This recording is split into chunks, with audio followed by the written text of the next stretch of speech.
This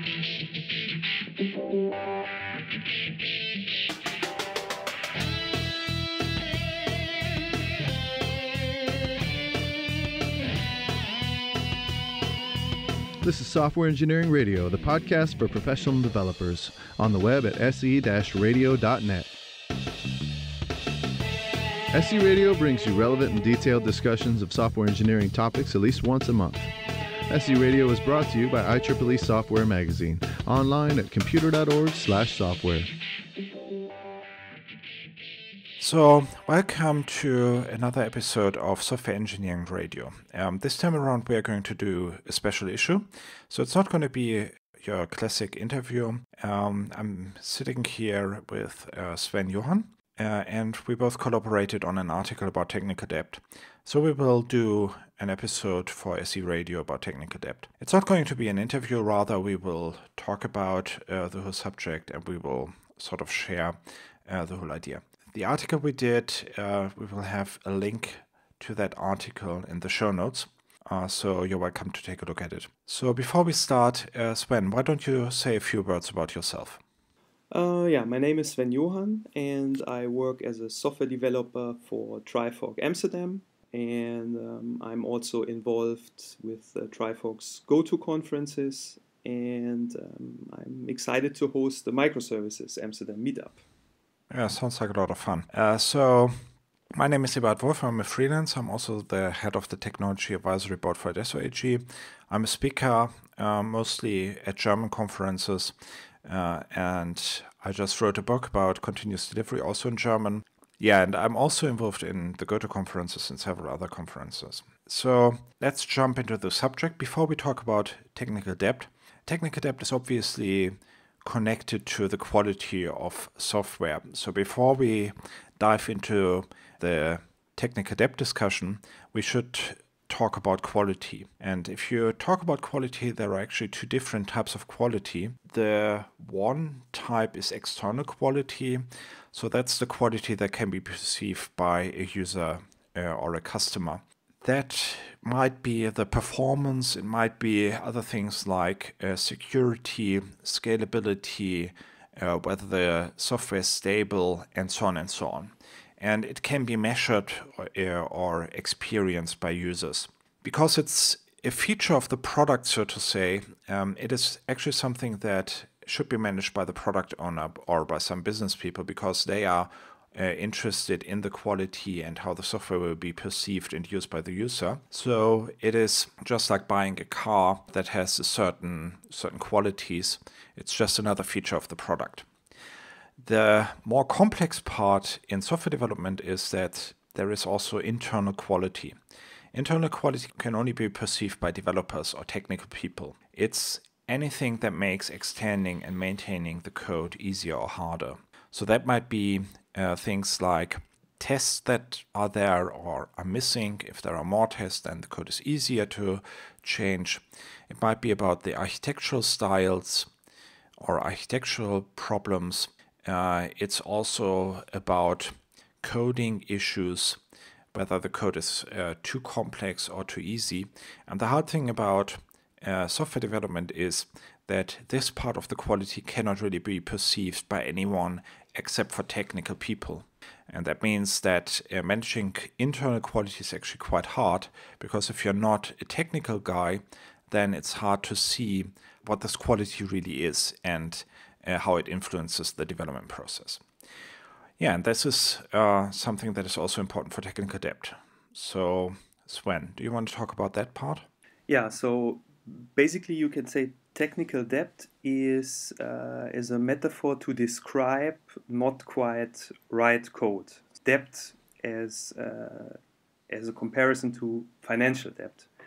And we use it to communicate this inequality and risk of a code base to non-technical people.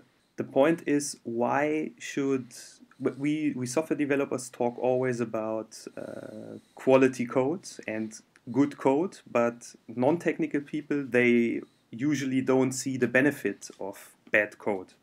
So for them, it's just the software works and fine. Why should I invest in quality?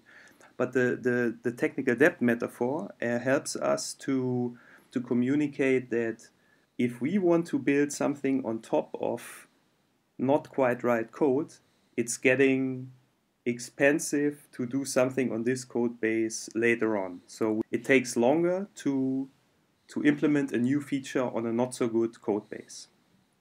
Also, internal quality, it becomes sooner or later external quality. That's also something we have to communicate. For instance, if we have a bad code base and then we get more and more bugs, we slow down, and that will eventually bubble up to all kinds of stakeholders of a project. So technical debt is actually not a developer problem, it's a company-wide problem. And if you have too much technical debt, in extreme case, whole engineering departments stand still. And I think a lot of companies experienced that already with 30 years old COBOL systems where they basically were not able to change anything anymore. So you could argue that technical debt is actually one of the key points to commercially successfully develop software. The term was actually coined by Ward Cunningham in 1992, and what he said is, shipping first-time code is like going into debt. A little debt speeds development so long as it is paid back promptly with a rewrite. The danger occurs when the debt is not repaid. Every minute spent on not quite right code counts as interest on that debt. Entire engineering organizations can be brought to a standstill under the debt load of an unconsolidated implementation, object-oriented or otherwise. And this clearly says that the technical debt metaphor is closely related to financial debt, and it's about shipping something quickly and thereby going into debt. And then you need to repay the debt by increasing the quality later on. And if you don't do that, then you will have to pay interest rates because your productivity goes down and you are slowed down in the development.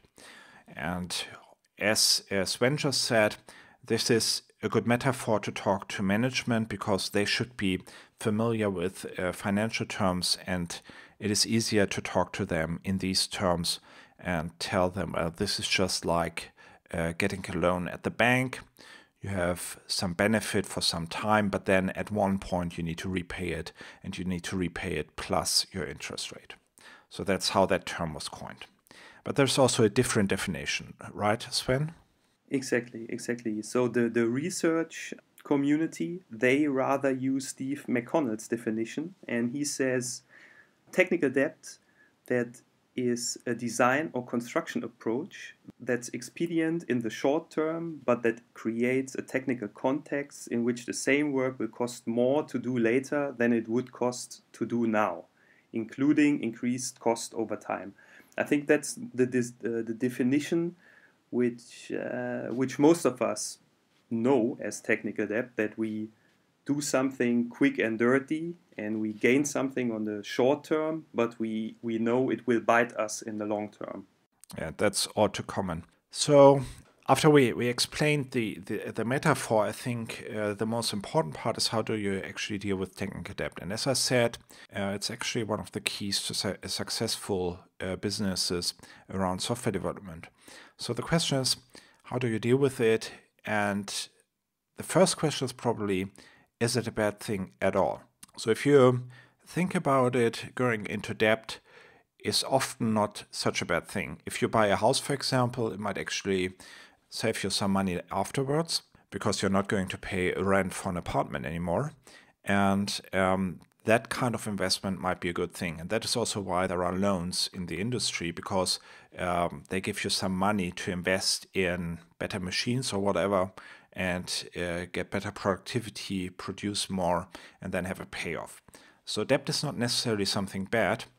In some cases, if you look at the metaphor, it might be bad. So if you just go into debt to buy some luxury items or presents for Christmas or whatever, then it is not money that is invested, it's just money that is spent and will be gone afterwards. So concerning the metaphor and talking about software development, it is not always sensible to pay back the debt. Why is that?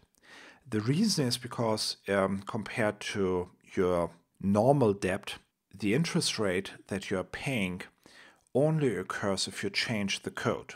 So as we said, the internal quality is around how changeable the code is.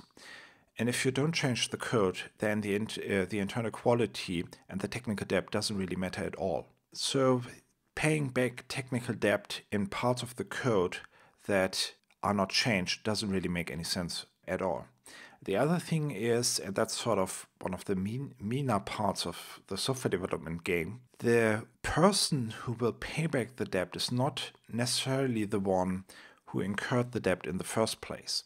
So if there is some project that creates some software and there is a different team that is going to do the maintenance afterwards, then the team that does the implementation will not pay back the interest rate and also not the technical debt, but that's going to be the maintenance team. And in that case, it might be in the best interest of the implementation team to pile up technical debt because they just go faster. They will never have the downside of the whole thing because that's going to be the maintenance team. And that is, well, one of the problems that you might have around technical debt, that the person who causes the debt will not be the one who is later on responsible for the code. Also, a while ago I had a discussion with Ward Cunningham about technical debt, and he said, well, technical debt is actually a strategy. So why is it a strategy? Because we can quickly reach a business goal going into debt, because, for instance, it is much more important to bring something on the market very fast, and that's more important than, for instance, having perfect code and being late. But we can throw something on the market and see, and maybe we are the first ones, or we see if it's useful at all. I think interesting is that, for instance, Eric Ries, the author of The Lean Startup, he describes it in his book, and he says, when he worked at startups, he was always so happy that he wrote this perfect code, but in the end, nobody used it. So the functionality he created with perfect code was totally unused. So it's better to build something quickly and bring it in front of the user and just see, is it actually useful for anybody? And if it's useful for anybody, okay, then we can pay back the technical debt. If we create perfect code for functionality we don't know if it's useful or not, it's basically a waste of time to do that.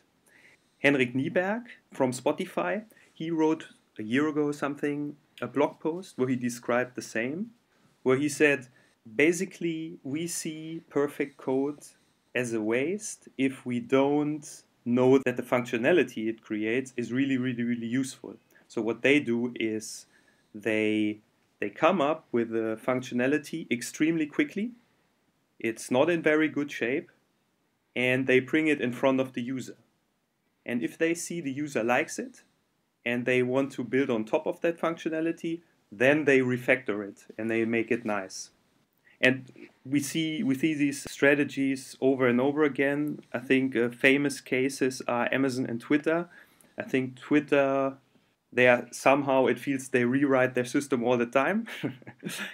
Because initially it was I think a Ruby on Rails application, and now it's a messaging system.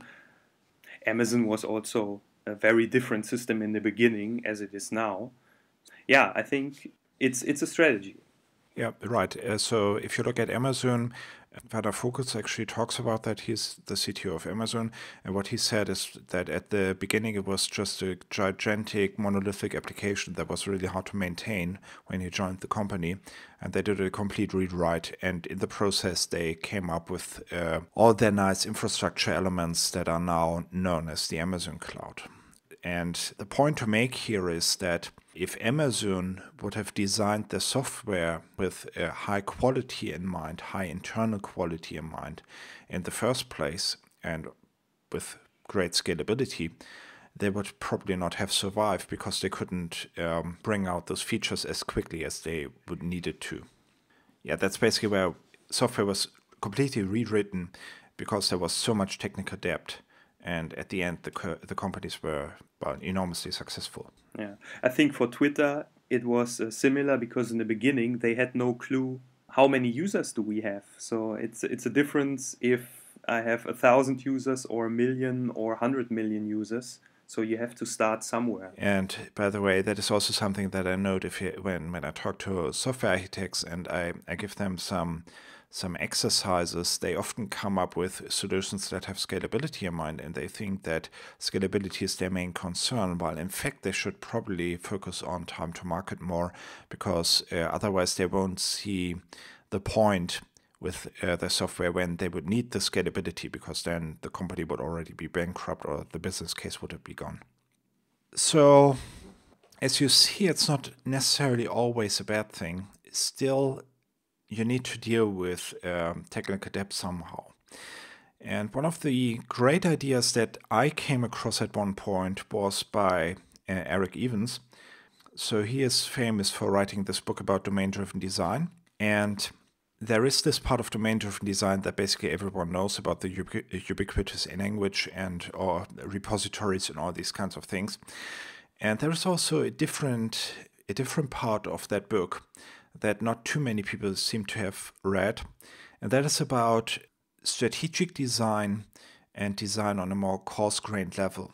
Basically what he says is, first of all, you cannot have the same quality throughout the whole system. And if you think about it, that's actually quite obvious, because you will have good and bad developers in your team. Even if you have a very, very good team, there will still be better and worse developers. So you won't have the same quality throughout the system because there are just different people on the team. What can you do? Well, you can just leave it to chance which parts have the better quality, or you can make it a conscious decision. One thing to deal with technical debt is to ask the question, which parts of the system are really important concerning changeability? You might get that information from historic data, like where were the last few changes, or you can think about it more from a business perspective. So which parts, if we can change them quickly, will give us a competitive edge. Like, for example, the way that you do your shipping is very important. And in that case, the part of the system that does the shipping should be of high internal quality. And Eric Evans has, in his book, has quite a few patterns that talk about it. So basically what he says is you can have a bounded context in which a certain domain model is valid, and you can have an anti-corruption layer between those bounded contexts. If you apply that to the problem of internal quality, what you can do is you can create a part of the system. So let's say this is the shipping system again, and you have a really nice domain model there that is highly sophisticated and the code is of high quality. And then you have a different part of the system, for example, the part that deals with the customer, and that is just standard software that has low quality and a pretty awful domain model. And to make sure that this awful domain model doesn't leak into your valuable shipping system, you build an anti-corruption layer that separates those two different models from one another and translates between them.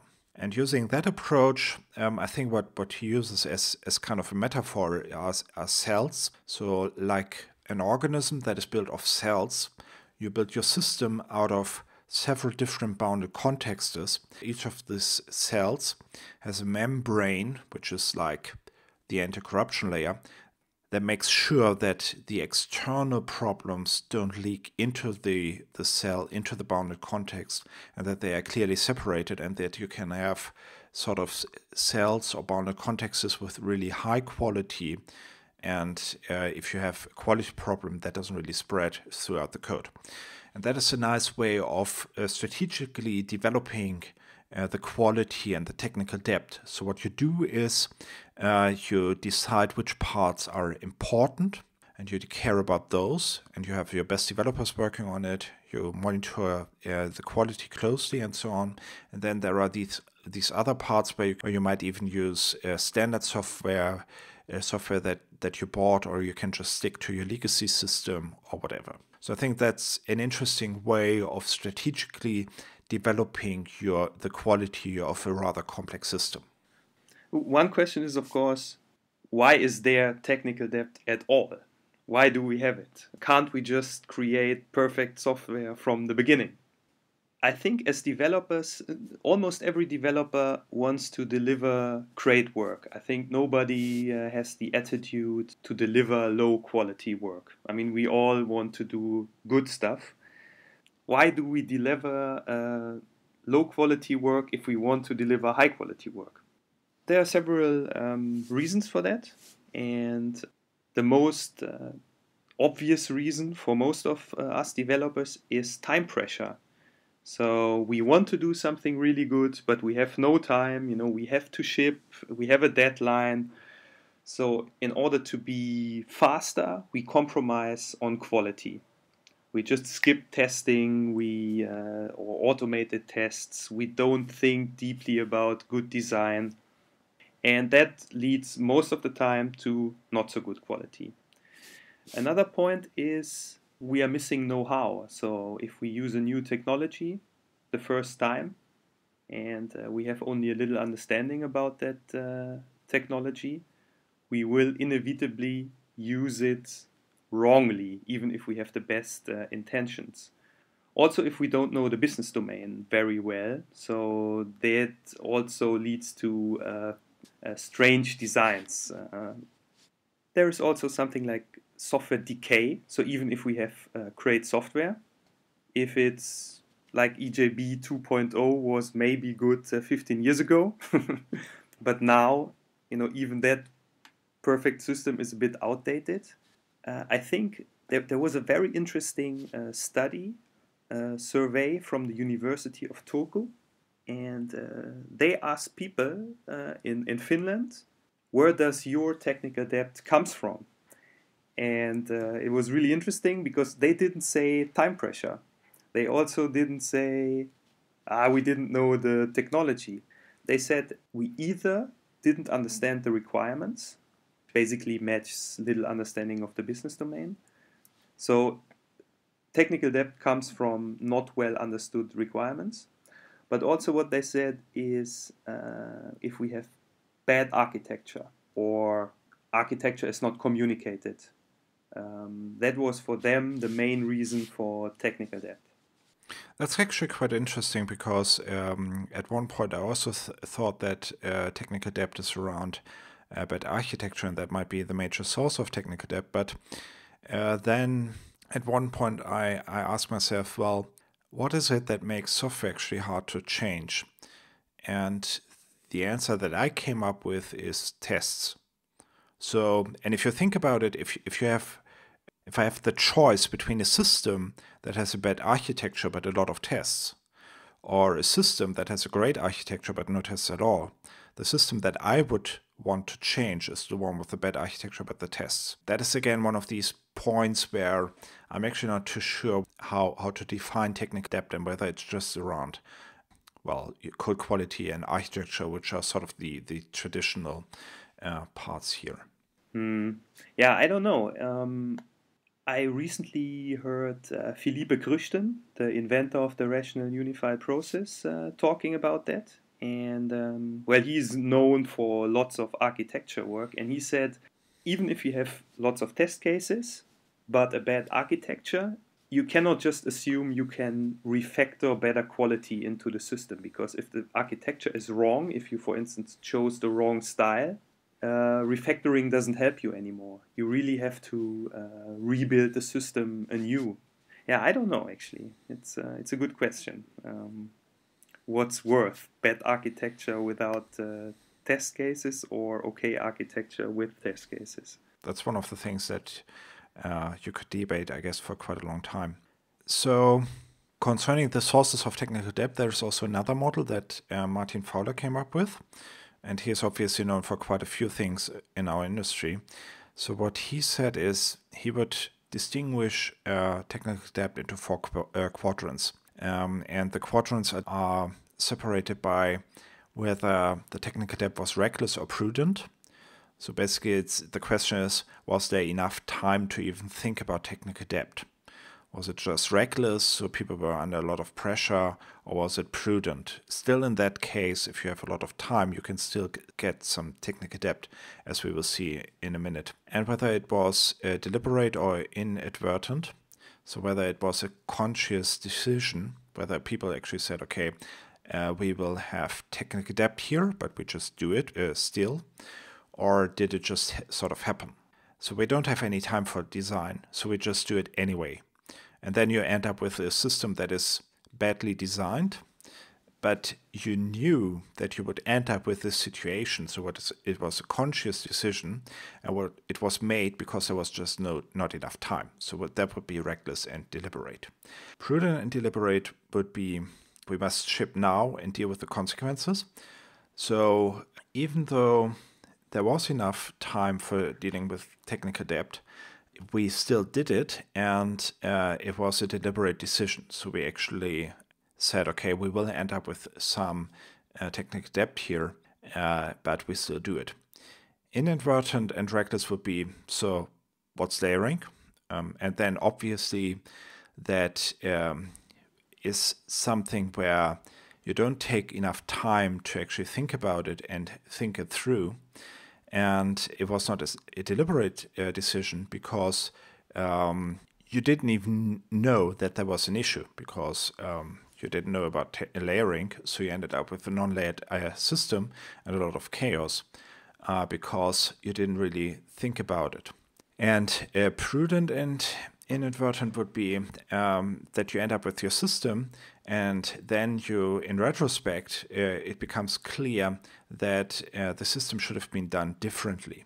The architecture you came up with at the point you did it was okay, but then during the implementation, you came up with a completely different idea about the system, a much better idea.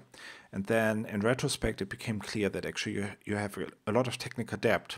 And it was just that it didn't occur to you that you should have done it differently. So there was a lot of time, so that is why it was a prudent decision.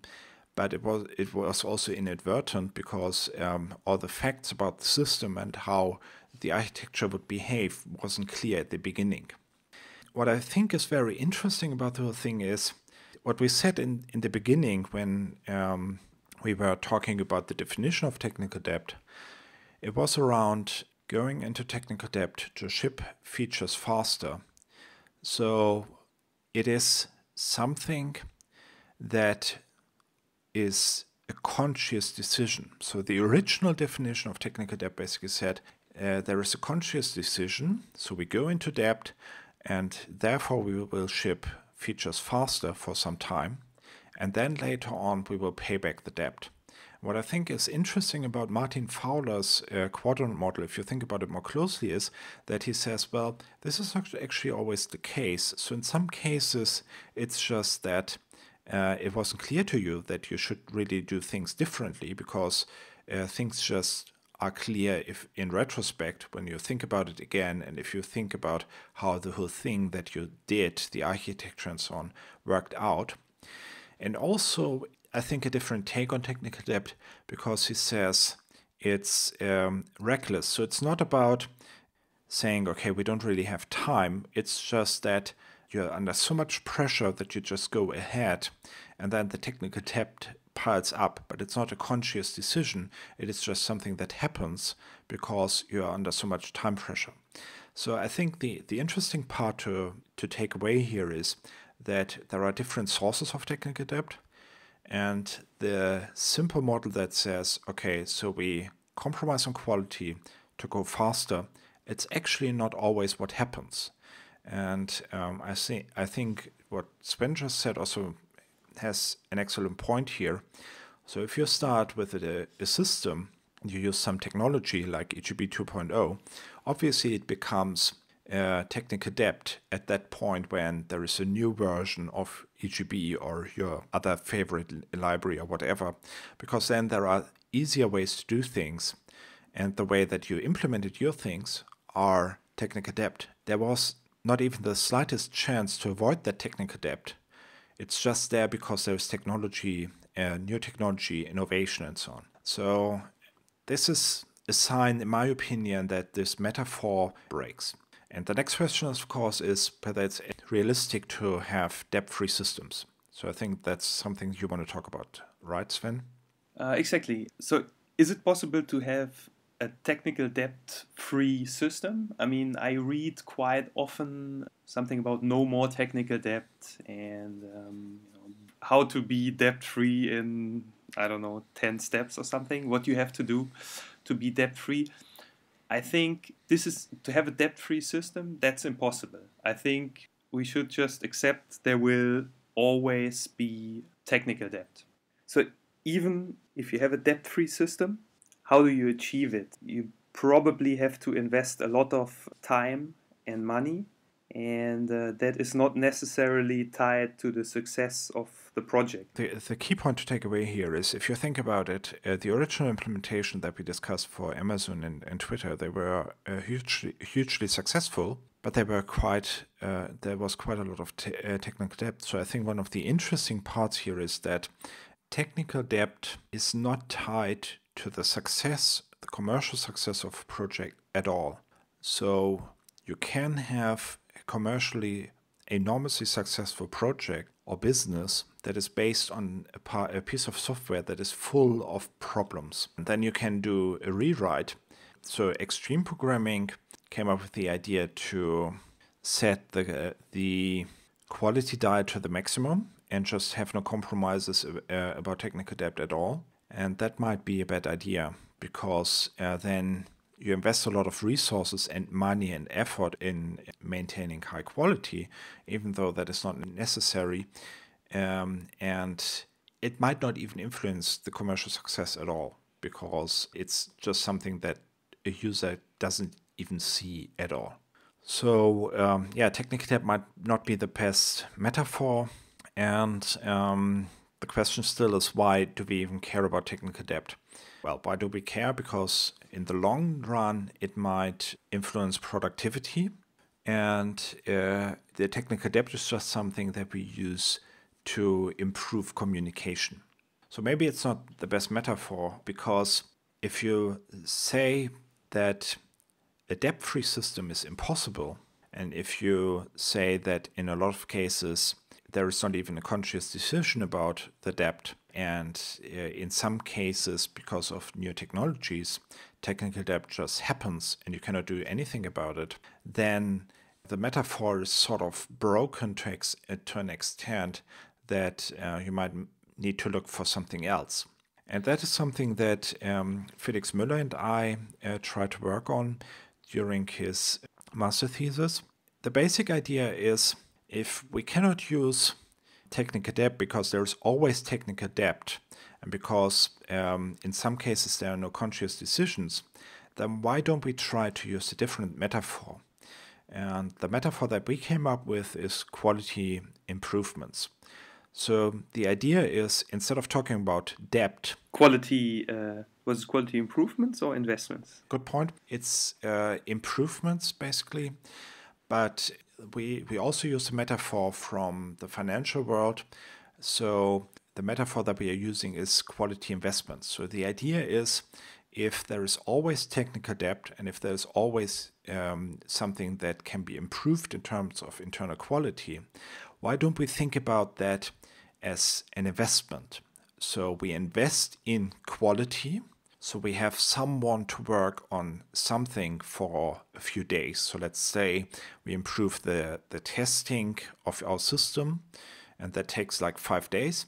And then we have a certain payoff. So we will have, I don't know, we will probably save 1 or 2 days per sprint. And then we have a payoff.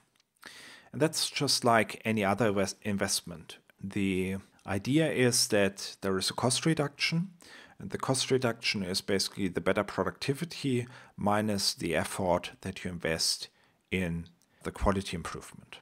And the nice thing about it is that there is a quality model that thinks along the same lines, I would say. So that's the Square model, SQALE, and they have remediation costs, which is the effort to eliminate a quality problem, and non-remediation cost, which is the effort that you need if the quality problem is not eliminated. So if you have a bad code coverage, the remediation cost would be the effort to improve the code coverage of your tests, and the non-remediation cost would be the lower productivity because you need to invest more time in manually fixing bugs and all these kinds of things. And this is, I think, quite an interesting thing.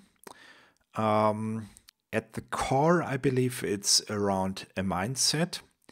And the mindset should be, if I invest in something, so if I improve the test coverage, if I improve my continuous delivery pipeline, or if I invest in code quality, it should not be gold plating. It should be about things, actions that keep the productivity high and that pay off. And if you think about it in that way, if you think about quality in that way, I think it's a good way to handle technical debt, to handle your internal quality, and also to communicate it to decision makers and managers because they are used to investments and the way investments work. And one of the criticisms to that model, or general criticisms, is around, but developers should always keep the quality high. I believe there are still issues that need to be resolved that are bigger, so that cannot just be done by a developer by himself, but rather need to be coordinated with product development and so on. For example, if you want to have a continuous delivery pipeline because you want to go quicker into production, then that's going to be an enormous effort. And that is not something that a developer can do by himself. And to convince management to invest in that, a metaphor like a quality investment that says, okay, if we have this continuous delivery pipeline, we will have a much better quality and we will have less bugs and higher productivity and so on. I think that's a discussion that you can have with the management and then end up with, a better solution, basically. Okay, still the question is how you can identify technical debt, and that is where you have some thoughts, right? Where I basically stole some thoughts from other people. So there are some obvious identifications, like if the code is full of to-dos and fix-me's, that shows that people went fast to deliver, for instance, functionality. But while doing that, they already saw a lot of cases where they, with the to-do, where we say, hey, we need to externalize this configuration or fix me because this works only for 95% of the cases. And if we really want to harden that feature, we have to take care of this and that. I think this is easy to fix technical debt. There are some serious things. For instance, if you want to have a code changed and then a developer says, oh, I cannot change that piece of code because this is Carl's code, then you're in big trouble, I think, because it means that you decided to go fast and only one developer had everything, the whole model in his head. It's not shared, it's a knowledge island. And if that developer is hit by a bus, then nobody is ever able to change anything in the code base. So that's, if somebody says this code can only be changed by person XYZ, then this is a clear indication of big technical debt. And also, if you hear in the hallways quite often, we have similar functionality here and there, so let's just copy and paste the code and change it in some places. You can do that maybe a couple of times, but if you do that too often, then your code base becomes totally unmaintainable copy and paste spaghetti thing. Another thing is also if developers say, ooh, I really don't like to touch this because I'm not sure if I touch this, then a lot of things will probably break.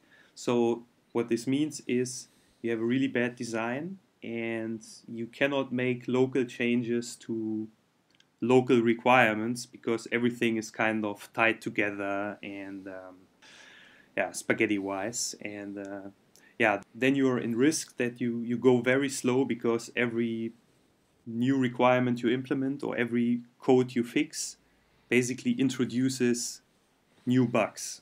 And the only way to avoid it is like intensive testing. Also, an indication is Scrum teams, for instance, they have a velocity.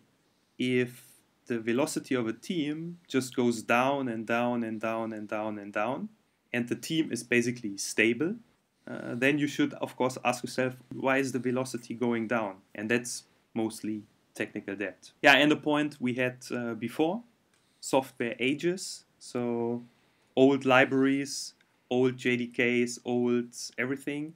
Even if you have a perfectly designed system 10 years later, it's not that perfect anymore. You have to update or upgrade libraries or even exchange libraries to do new stuff which is required in, let's say, 2014 to be successful. I think it's also bad if you hear something like, we can fix that important bug, but it's only one line, but it takes a week or two to bring the system in production. Actually, what you want is you fix a bug, and 10 minutes later or maybe an hour later, you can put a new version into production. But if you have a cycle of like 2 or 3 weeks to change a little piece of code and bring it into production, then you also have a problem. Not so important but interesting is if you have very, very slow tests. I mean, that obviously costs time. If you have a policy that says you have to run all the tests before you check in, I think that policy every project should have. It makes a difference if you wait a minute before you check in, or if you have to wait 10 minutes or 20 minutes before you're able to check in. Yeah, there are a couple of other ones. Maybe you want to talk about it, like SonarQube or Structure 101. If you look at the quality of your code, or if you want to look at the quality of your code, SonarQube is a nice tool to analyze code. So it does a lot of different things. It uses static code analysis with different tools, and it also does code coverage for tests and a lot of other things. So the nice thing about it is that it integrates a lot of tools, and it gives you a very good idea about what the quality of your code is. And it also gives you historic data, so you can see whether you're actually improving or whether things are getting worse. And then there are tools like Structure 101 that I kind of like, and also SonarGraph that allow you to analyze the architecture of your code. So you just put in your code, your compiled code often, and then you take a look whether you can take a look at the architecture and see whether the architecture is nice, or whether there are a lot of dependencies or cyclic dependencies even, whether the architecture is too complex, and then you can act on that. So those are tools that you can use there. Again, I think the most important thing is to have code that is easily testable. And if you want to identify technical debt, what you need to think about is what has the biggest impact on maintainability? What has the biggest impact on changeability? How can I improve things there? And that's not necessarily something that is tied to the code. It might also be tied to tests, for example. When you have a low test coverage, code is hard to change because you cannot trust your changes. They might have broken something and you won't notice until you're in production. Or, as we said, if you have a slow deployment or slow tests, there are just fewer changes that you can do to your code base, because putting those changes into production takes such a long time. We've spoken about identifying technical debt. So now the question is, what can we actually do about technical debt? And that's I think a very interesting thing. One of the ways you can deal with technical debt is to create a buffer task per release. So you could say, okay, let's allocate 10% of the time to the team and have the team work on technical things that they think will improve things. And you can even spend more of your budget on technical debt, so you could have technical releases that just improve the code base. And that means that the effort investing in handling technical debt is not evenly distributed, like with those buffer tasks that have 10% per sprint. It is a whole sprint every, I don't know, 2 or 3 sprints that is used on the code base. You might have a technical backlog with stories and things that might be that need to be improved. And one other way of doing it is to say, well, if we have a task or a user story for a business feature, then we can also have some effort invested in handling technical debt. So basically the idea is, here is a new story and we want to change, let's say, the registration process. And now what we do is, when we change the registration process, then we improve the software quality to make it easier to implement that registration process. And that way you invest the budget for improving quality in those areas of the code where the changes are actually made. And it's also factored into the use cases, so it is something that can be decided about by management. So they can say, okay, I don't want to do this story because it's so awfully expensive, because the quality is so low. And that way you can have management do those decisions. However, at the end of the day, quality and handling quality should really be a business decision, because it's about prioritizing quality over features. And that is, as we discussed, quite an important thing. So if you improve quality, that will pay back in the long term.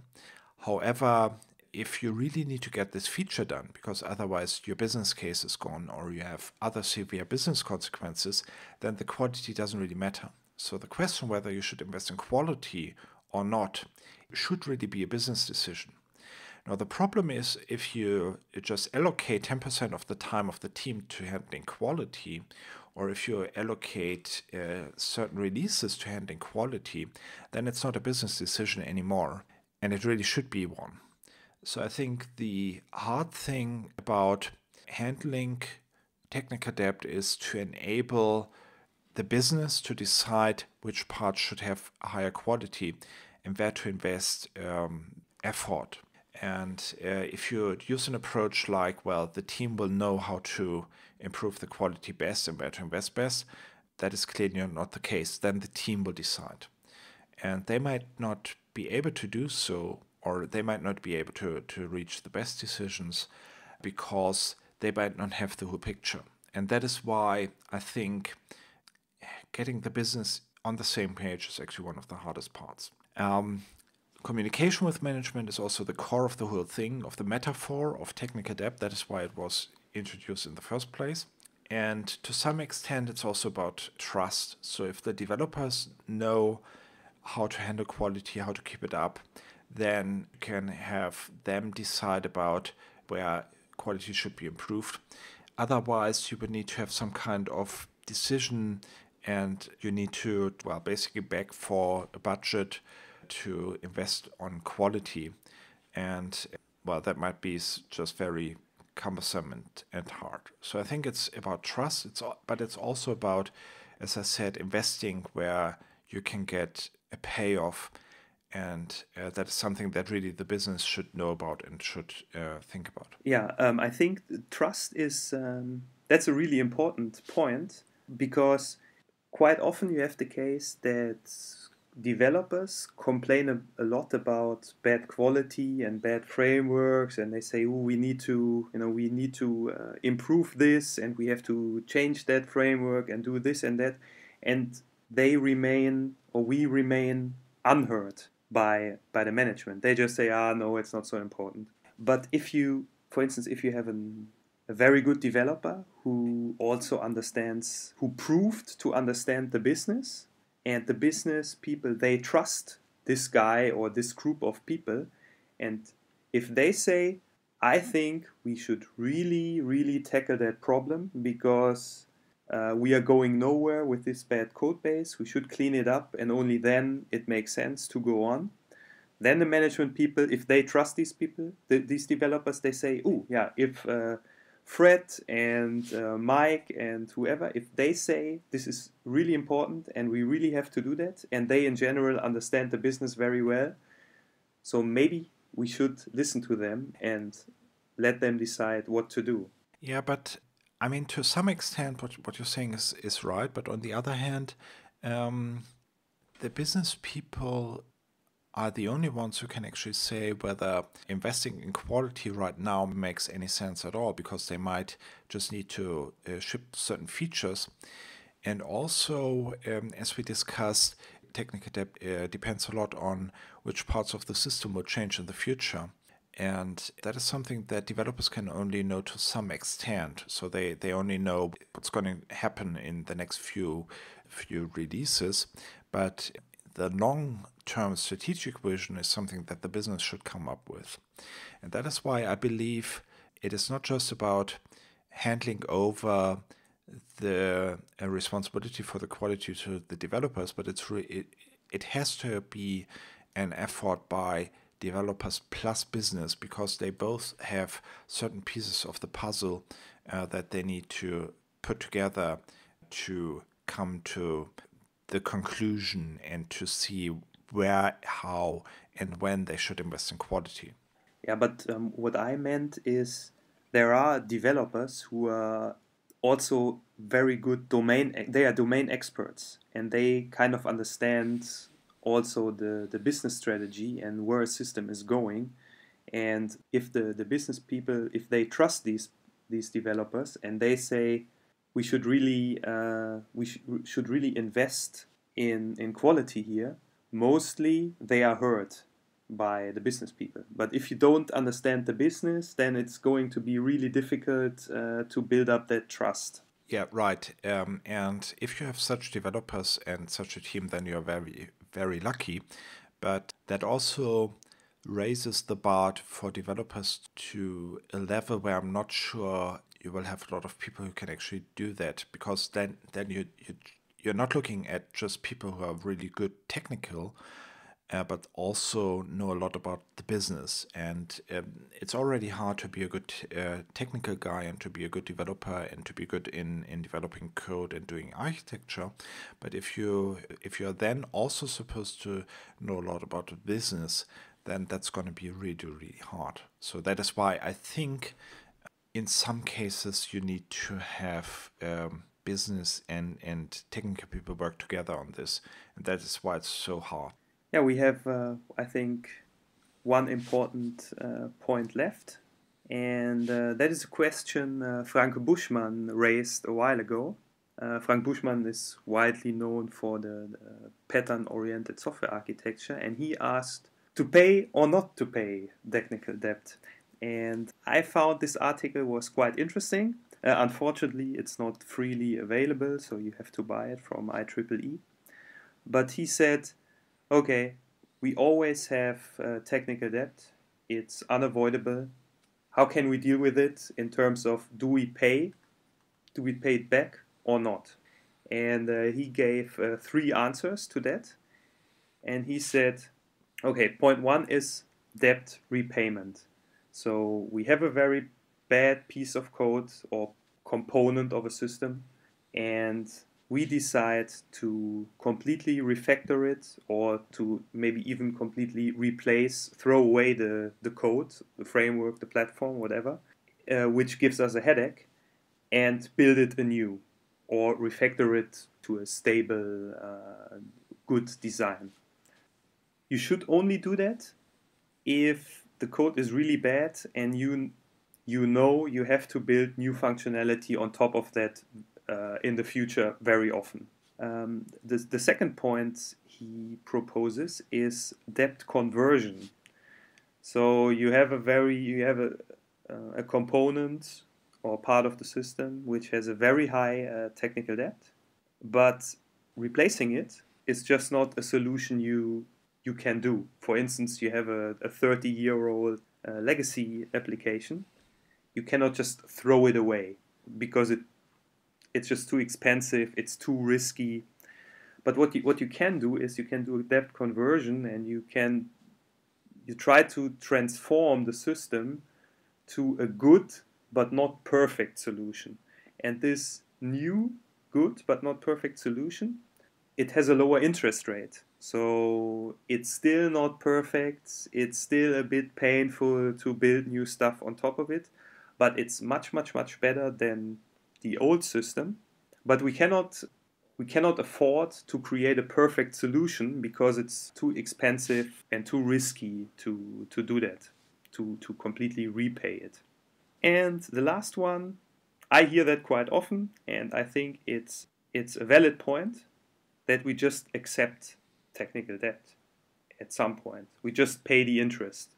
We know the code is not very good, but we live with it because, it's not really good, but we also do not lose so much time, and the cost of refactoring the not so good code base to a good one, it's more expensive than just working with a not quite right code. And I think that's something we always have to have in mind.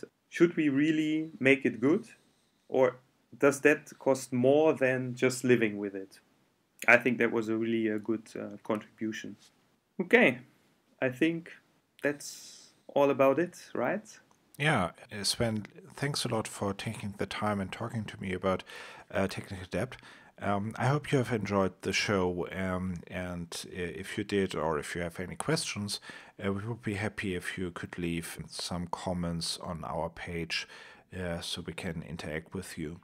Yeah, so thanks a lot for listening.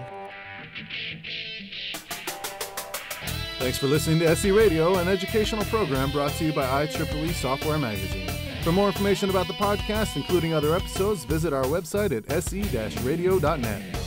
To provide feedback, you can write comments on each episode on the website or write a review on iTunes. Mention or message us on Twitter at SE Radio, or search for the Software Engineering Radio Group on LinkedIn, Google+, or Facebook. You can also email us at team@se-radio.net. This and all other episodes of SE Radio is licensed under the Creative Commons 2.5 license. Thanks again for your support.